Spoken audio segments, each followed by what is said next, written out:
तौर पर साफ है। परम पूज्य गुरुदेव हमारे बीच में ही बने हैं और इस समय नालू पानी में है, उत्तरकाशी के पास में। और पूरा आज का जो विषय है वो एकदम साफ है। साफ ये है कि देश के अंदर पे जो वैक्सीन के नाम पर एक आरटीआई लगी गई थी, उस आरटीआई के बाद उस पर तमाम तरह की प्रतिक्रियाएं आई। देश की मीडिया ने उस पर बहस खड़ी करी।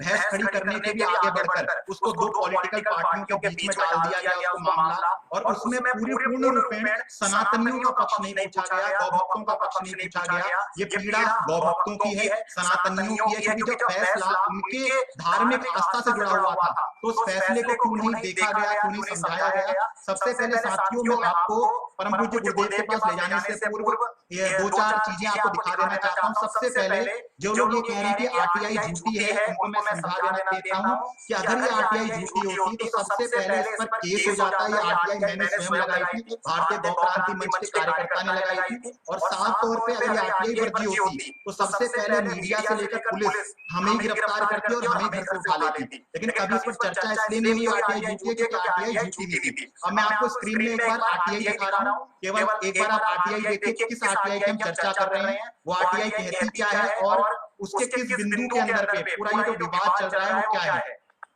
आपकी स्क्रीन में ये आरटीआई दिखाई दे रही है आपको। आरटीआई का फाइनल स्टेटस देखेंगे CDSCO RT/21/001110। ये आरटीआई का नंबर है, आप चेक कर सकते हैं। आरटीआई डाली गई है 15 अप्रैल 2021 को विकास पाटनी नाम से, यानी कि मैं ही हूँ, और ये भारतीय गौ क्रांति मंच के द्वारा कार्यकर्ताओं का, क्योंकि हमारे मन में बड़े समय संशय था तो हमने सीधे तौर पर सरकार से ये बात पूछी कि ये बताएं कि मामला क्या है। तो सेंट्रल ड्रग स्टैंडर्ड कंट्रोल ने जो इसका 8वां बिंदु है, आप नीचे देख सकते हैं, 8वां बिंदु जो है इसमें साफ तौर पे कहा था, हमने उनसे पूछा था कि इसमें बताइए कि किसी भी रूप में क्या गाय के रक्त का प्रयोग किया गया उसके बछड़े का।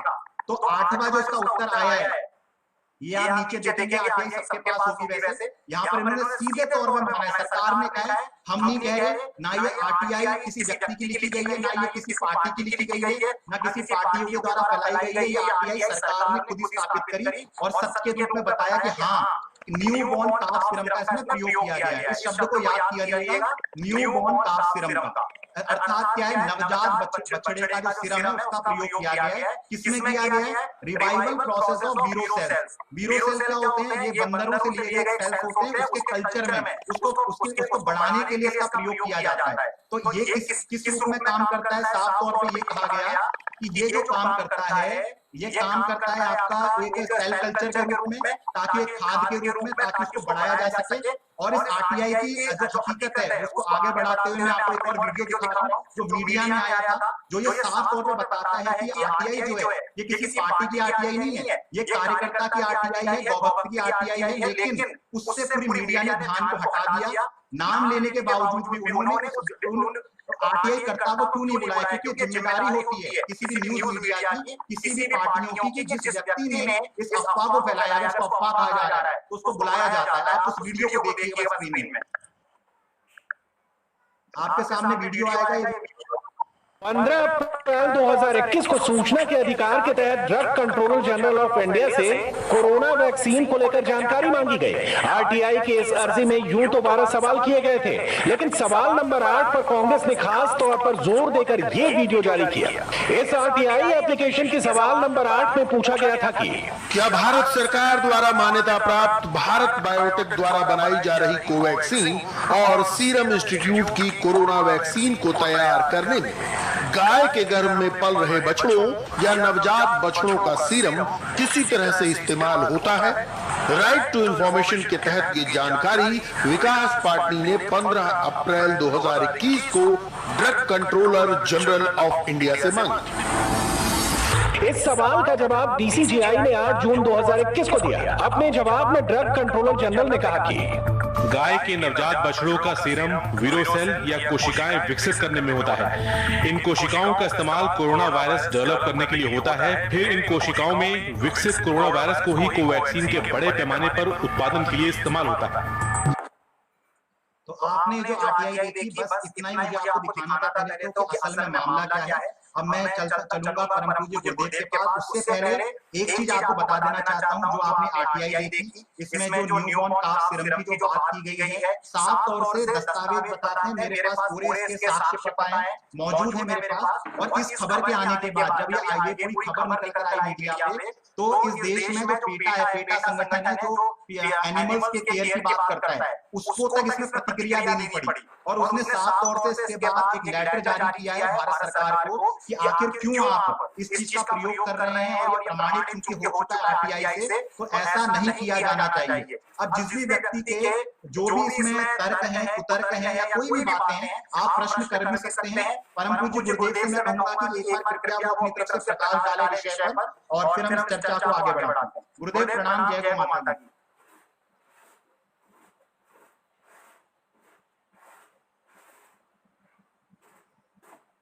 गुरुजी का थोड़ा सिग्नल मुझे कमजोर लग रहा है वहां पे। गुरुजी आवाज आ रही है आपको?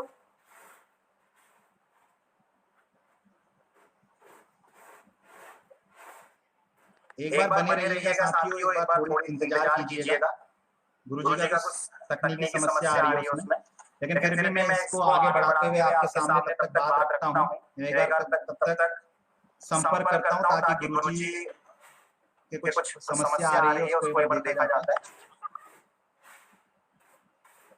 तो सबसे मुख्य चर्चा ये है कि कोई भी व्यक्ति जो इस पर बात उठा रहा है कि ये सच है, गलत है, आरटीआई कैसी है, फेक है, तो साफ तौर से पहले आरटीआई तो सही है। हमारा इसमें प्रथम बिंदु जो प्रश्न निकल कर आते हैं वो ये है कि इसमें ये कहा जा रहा है कि गाय के बछड़े के, नवजात बछड़े का जो रक्त है वो प्रयोग किया गया है, ये मीडिया ने माना है। अब हमारा ये कहना है इसमें कि किसी भी रूप में अगर इसको प्रयोग किया गया है और वो सरकार ने मान लिया है और पूर्ण रूपेण आरटीआई कहती है ये बात, तो यदि किसी भी रूप में उसका प्रयोग किया गया है इसके अंदर पे, तो ये सनातनियों के कंसेंट में डाले बिना क्यों किया गया? ये आरटीआई ना कांग्रेस ने लगाई थी, ना बीजेपी ने लगाई थी। ये सामान्य तौर पर एक प्रश्न था हमारे बीच में, जो हमारा उद्देश्य इतना सा है कि हमारे कहे बिना, हमें बताए बिना कोई भी व्यक्ति हमारी आस्था के संग खिलवाड़ नहीं कर सकता। क्योंकि अगर व्यक्तियों को बताया जाए, उनसे पूछा जाएगा ये विषय कि आखिर क्या इसमें गाय का अगर बछड़े का रक्त प्रयोग किया गया है तो क्या इसको लेंगे, तो निश्चित तौर पर कोई भी व्यक्ति इसको स्वीकार नहीं कर सकता।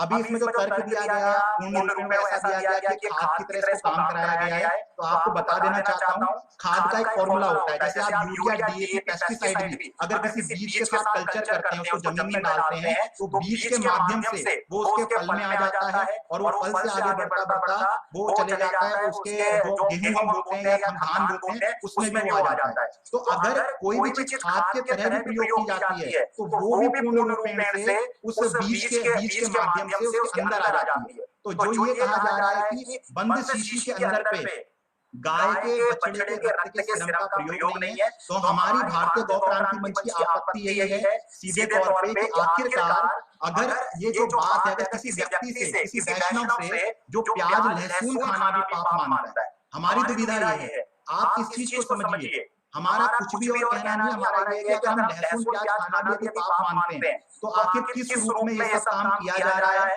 क्यों ऐसी चीजें को किया गया है? गुरुजी हमारे से जुड़ रहे हैं, जुड़ने वाले हैं, एक बार इंतजार कीजिएगा थोड़ा सा, कुछ तकनीकी समस्या आ रही है वहां पर आज गुरुजी के यहाँ।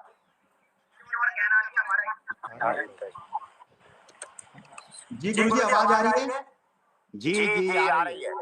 जी गुरुदेव कहिए, गुरुदेव आप कहिए, वहां पर थोड़ा तकनीकी समस्या आ रही है, आप बात कहिए गुरुजी। हाँ, हम ये कहना चाहते हैं अपने इस देश के जो सनातन धर्मावलंबी है कि जिस मुद्दे पर 1857 की क्रांति पैदा हुई थी, अंग्रेजों ने ये दुस्साहस किया था कि उन्होंने गाय की चर्बी के घोल बनाकर उन कारतूसों पर लगा दिए जो कारतूस सैनिकों के पास थे और जिनके घोल को मुख से खोलना पड़ता था। और जब इस बात का पता एक सनातन धर्मावलंबी, एक भारतीय संस्कृति का अनुयायी अथवा जो अपने को हिंदू मानता था, ऐसा जो मंगल पांडे था, जब उसको ये पता लगा कि मुझे कारतूस के खोल को दांतों से खोलना पड़ेगा और ये मेरे धर्म को भ्रष्ट करना चाहते हैं। उसने अपने प्राणों को देना ज्यादा सार्थक समझा, लेकिन उस पर अपना मुख लगाना उचित नहीं समझा और उसने 2 अंग्रेज अफसरों को उसी दिन उड़ा दिया और यहीं से 1857 की क्रांति पैदा हुई। यद्यपि अंग्रेजों ने उस क्रांति को दबा दिया था, लेकिन कहीं ना कहीं उस समय न सोशल मीडिया था, न तकनीकी विज्ञान इतना था जितना आज है, लेकिन फिर भी एक मुख से दूसरे मुख तक फैलते फैलते पूरे देश के अंदर ये बात चली गई कि ये भारतीय जो सनातन धर्म है उसको खत्म करने का कुछ प्रयास है। इसलिए पूरे देश के अंदर धीरे धीरे ये आग सुलगी और कहीं ना कहीं उसका अंत होगा। उसके परिणाम स्वरूप अंग्रेजों भारत छोड़ो ये आंदोलन इस देश के अंदर उभर करके आया और आखिर में अंग्रेजों को इस देश से जाना पड़ा। मूल कारण हमारे धर्म को भ्रष्ट करने का था। जो गुरु गोविंद सिंह जी महाराज हैं, उन्होंने अपने धर्म की रक्षा के लिए अपना पूरा परिवार समर्पित कर दिया। तो क्या आज ये देश धर्म रहित हो गया है? क्यों आज इस देश के अंदर श्रीमद् भगवत गीता का सम्मान होता है, जिस गीता के अंदर सबसे पहले धर्म शब्द से आरंभ होता है। धर्म क्षेत्रे कुरुक्षेत्रे समवेतायुत्सना। क्या इस देश के सनातन धर्मावलंबी, क्या इस देश के हिंदू धर्म को मानने वाले लोग अपने धर्म से च्युत हो गए हैं? क्या उन्होंने अपने धर्म का त्याग कर दिया है? जो आज देश के अंदर गौ के रक्त का जो है सबके शरीर पर प्रवेश किया जा रहा है, यहाँ तक लोग कुतर्क करके ये बात कह रहे हैं कि अगर किसी की रक्षा के लिए गौ का रक्त भी लगा दिया जाए तो उसमें क्या है? जैसे एक व्यक्ति दूसरे व्यक्ति को अपना रक्त देता है, लेकिन वो अपनी मर्जी से देता है, अपनी इच्छा से देता है। गौ माता का कत्ल करके, क्योंकि जो आरटीआई के द्वारा जो सूचना मिली है उसके अंदर स्पष्ट लिखा है कि उस बछड़े का कत्ल होता है और वहां से जो 20 दिन से पहले का बछड़ा है उसका रक्त निकाला जाता है और उसका प्रयोग होता है। और जैसे कि अभी विकास जी ने कहा कि जैसे कुछ पत्रकारों ने ये दलील दी कि अगर खेत में गोबर पड़ता है तो क्या वो गोबर लोगों के पेट में पहुंचा दिया गया है? वो बिल्कुल गलत कुतर्क है, वो बिल्कुल भी तर्क नहीं है। कुतर्क करने के लिए तो कैसा भी करे। आज पंजाब आदि जो प्रदेश है जिसमें अधिकतर लोग कैंसर से पीड़ित है, उसके पीछे का कारण जब देखा गया, उस पर अनुसंधान किया गया, तो पंजाब के खेतों में सबसे अधिक रासायनिक खादों का प्रयोग किया गया और खेत में जो रासायनिक खाद पड़ी वो रासायनिक खाद पौधे के साथ अन्न के साथ लोगों के पेट में गया और उससे कैंसर जैसे भयानक बीमारी से पूरा प्रदेश ग्रस्त हो गया। तो क्यों नहीं, जब अगर हमारे खेत में गोबर पड़ा है तो उस गोबर का सूक्ष्मांश लोगों के पेट में जाता है। उसी प्रकार से जो कोवैक्सीन बनाई गई उसकी जो प्रथम प्रक्रिया है उसमें अगर बछड़े का सीरम का प्रयोग किया गया तो कहीं ना कहीं उसका सूक्ष्मांश लोगों के शरीर में चला गया है। आज क्या हो गया इस देश के सनातन धर्मावलंबियों को? क्या ये नास्तिकों का देश हो गया है? अगर सनातन संस्कृति की रक्षा इस देश के अंदर नहीं होगी तो कहाँ होगी? अमेरिका में होगी कि चीन में होगी? इसलिए इस देश के संपूर्ण सनातनियों का एक कर्तव्य बनता है कि घोर विरोध इस देश के अंदर होना चाहिए। और अगर तुम्हारे अंदर थोड़ी भी कहीं आस्था और निष्ठा बची हुई है तो हम सबको एक होकर के इसका घोर विरोध करना चाहिए और सरकार को बाध्य होकर के इस बात का स्पष्टीकरण करना चाहिए कि कहीं ना कहीं ये धर्म के साथ घात हो गया है। बस यही संदेश हमको देना है। ये बिल्कुल और आप इसको पूरा स्पष्ट करें जो जब हमारे पास पूरा तथ्य है, सत्य है, तो फिर इसमें प्रश्न क्यों उठ रहा है? जब हमारे पास कल हमारे पास शिमला से उमेश जी का दूरभाष से हमारी चर्चा हुई कि जब वो जिलाधिकारी के कार्यालय में गए तो उन्होंने कहा भाई सरकार ने तो कह दिया कि इसमें गाय का रक्त नहीं है, तुम लोग क्यों दे रहे हो? तो उसने तुरंत आरटीआई का कागज जब आगे किया उन लोगों ने, तो जैसे ही जिलाधिकारी ने उस आरटीआई के कागज को पढ़ा, चुपचाप उस ज्ञापन को स्वीकार कर लिया। इसका मतलब क्या है? जब हमारे पास तथ्य है, सत्य है, नहीं तो हमको क्या पड़ी थी कि आप बैल मुझे मार। और ये सबसे बड़ी बात ये है कि जब जो ये राष्ट्रीय चैनल अपने को कहलाते हैं या गिनते हैं, जब इन्होंने इस बात पर चर्चा की तो उस व्यक्ति को क्यों नहीं बुलाया गया? उस समाज का प्रतिनिधित्व उस डिबेट में, उस संवाद में क्यों नहीं किया गया जिसने इस आरटीआई को लगाया? उसको पार्टियों का विषय मुद्दा बना करके उस पर लीपापोती करके इस तथ्य को, इस सत्य को पूरी तरह से समाज से समाप्त करने का कुछ षड्यंत्र मीडिया के द्वारा भी किया गया। क्यों नहीं बुलाया गया किसी सनातन? क्या कांग्रेस वालों ने लगाई थी आरटीआई या भाजपा वालों ने लगाई थी या इस देश के किसी राजनीतिक दल ने लगाई थी? ये जो आरटीआई एक गौहत्या ने लगाई, एक सनातन धर्मावलंबी ने लगाई, भारतीय संस्कृति को मानने वाले ने लगाई, उसको मीडिया वालों ने क्यों नहीं बुलाया? ये भी एक प्रश्न है। इस पर चर्चा क्यों नहीं की?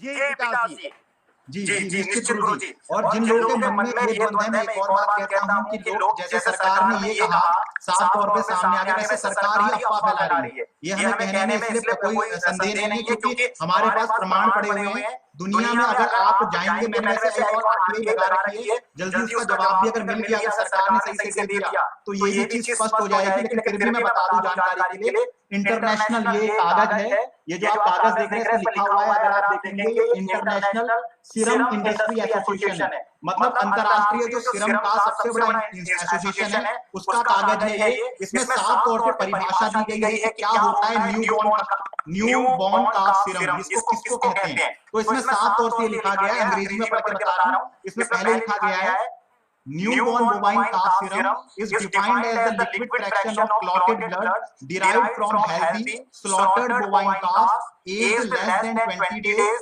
deemed fit for human consumption through ante or postmortem inspection. It is collected in abattoirs inspected by the competent authority of the country of the origin. यानी कि इसका मतलब साफ तौर से ये है कि जो न्यूबॉर्न काफ सीरम होता है जिसका आरटीआई में साफ तौर से जिक्र है, ये कैसे प्राप्त होता है बोला, ये ऐसे प्राप्त होता है कि हेल्दी, एकदम मस्त, एकदम अच्छे, एकदम तंदुरुस्त जो बोवाइन होते हैं, कैटल होते हैं, काफ होता है, बछड़ा होता है जो गाय का, जो 20 दिन से छोटी आयु, 20 दिन से कम उम्र का होता है, उस जो खाने के लिए सर्वश्रेष्ठ होता है, deemed fit for human consumption, मतलब खाने के लिए, उसका मांस खाने के लिए फिट माना जाए और उसकी पहले चेक किया जाता है कि ये सही है या गलत है, ये फिट है या नहीं है। इस सबको देखकर और पोस्टमार्टम भी किया जाता है बाद में उसका जांच करने के लिए, इसमें कोई ऐसा पैथोजन तो नहीं है जो आदमियों को दिक्कत देते हो। और इसको कलेक्ट कहाँ किया जाता है, इस सीरम को कहाँ कलेक्ट किया जाता है, इसका जवाब साफ तौर से ये लिखा हुआ है। अगर अभी आप इसमें देख नहीं पाएंगे पर हम आपको दिखा सकते हैं साफ तौर पे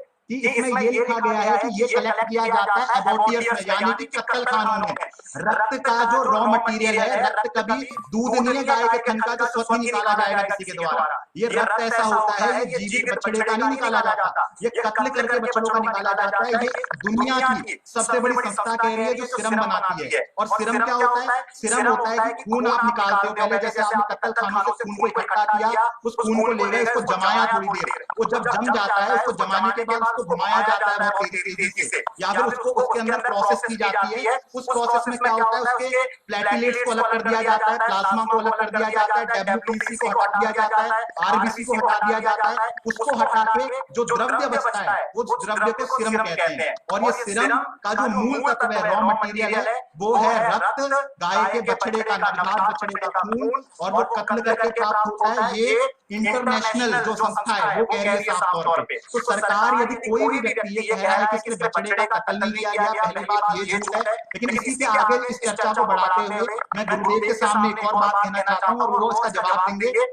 कि यहाँ तो बात है गाय के कत्ल करके हुए खून की। अगर गाय का खून भी चले जाए केवल, अभी सनातनी ऐसे भी हमारे देश में जिनका बुद्धि जर्सी का दूध पी पी के और शायद इतने समय से जो पोलियो के इंजेक्शन को खुदते गए उसके द्वारा जो आज सरकार ने खुद माना है कि पहले भी ये सब चीजें गाय का रक्त पिलाया जा रहा था। बस दिक्कत इनको ये हो गई कि इस समय पर ये आरटीआई गलत समय पे क्यों आ गई, सरकार को पीड़ा है। अगर भगवान की ऐसी इच्छा होती, आज देश में बीजेपी सत्ता में नहीं होती और कांग्रेस सत्ता में होती और ये आरटीआई बीजेपी के हाथ में आई होती, तो आज देश के अंदर गौ माता राष्ट्रमाता आंदोलन हो जाता है एक दिन के अंदर। और निश्चित गौ माता के लिए पूरा पूरी पार्टियां, पूरे हिंदुत्ववादी सड़क में निकल आते। गुरुदेव इसमें आप ये